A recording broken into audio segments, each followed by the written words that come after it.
For today's video ay hindi muna tayo magluluto. So escape muna tayo sa ating kusina at eto nga at magka-camping tayo kasama ang buong pamilya. So napakalakas nga ng ulan nung kami papunta pa lang sa campsite. At nung dumating kami ay hindi mapigilan itong aking mga chikiting na maligo talaga sa swimming pool. Ako nga rin ay naligo na dahil minsan lang naman ito sa ating buhay. Pagkatapos nga mag-swimming ay eto nakabihis na ang mga bata at ngayon ay magkakape naman ang mga matatanda. Pag nasa camping talaga ay napakasarap magkape lalong-lalo na nitong maulan. Eto nga si Kuya Buboy ay nakatalukbong pa ng tuwalya dahil meron pang ambon. Matapos magkape ay andito nga kami ng aking anak sa loob ng tent nag-chill dahil malamig talaga ang panahon. Ang kasama nga pala namin ngayon ay kapatid ng aking asawa. Ito ang pamilya ni Manang Aileen at ang pamilya naman ni Manang G. Diba sinabi ko naman sa inyo na hindi ako magluluto? Ito nga ang masipag kong asawa at siya ang nagluto ng aming dinner. Ang gamit nga pala namin dito ay ang butane stove na pang-camping talaga. Ito ay matagal na namin gamit sa pagka-camping at durable ito. May fan.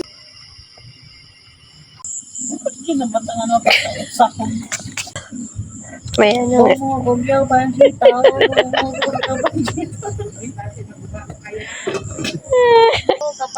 Ay sini mo gabot supply. Tao? Camping. Good morning, Tom.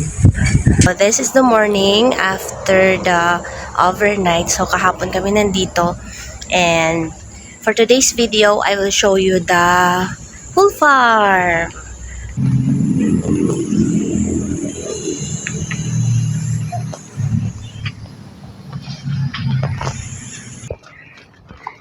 Jaggy. Say hi! Hi! Madya wood Paint. paint. Hindi ka, gusto. Wow, it's so nice.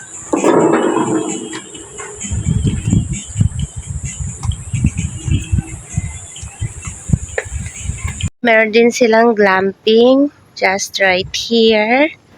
Meron din silang mga fruit trees. Maganda din yung kanilang pathway. Ito siya.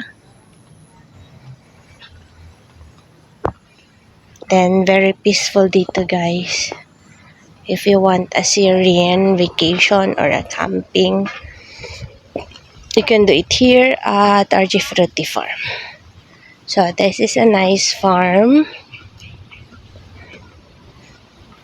owned by Mom Jem and family.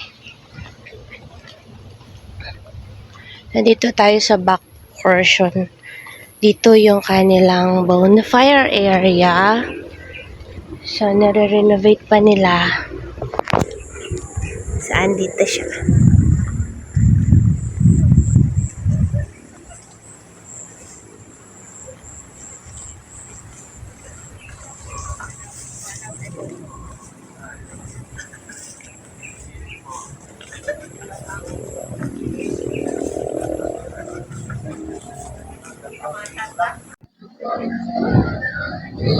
So, meron sila dito parang falls.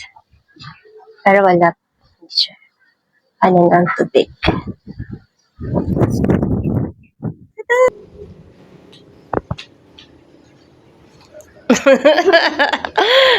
It's Kuya Buboy. Siya, say hi to the vlog. Hi!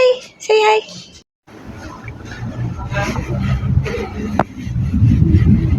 Gusto, boy? Boy. Boy. Ayaw mo mag-swimming? No, Bakit? kasi mag-aoy ako. Pagkasakit ng likod. Pagod siya, so ayaw niyang mag-swimming ngayon. Andito sila at nag-i-swimming. Bago kami umuwi, magsi-swimming muna sila. Si Sha, si Bon, at si Doc Nine. Say hi, Doc!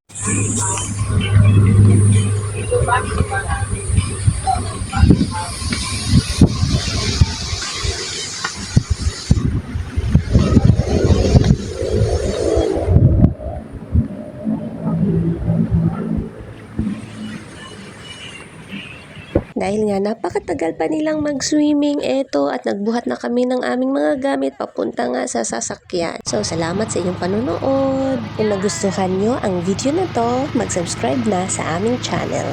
Salamat!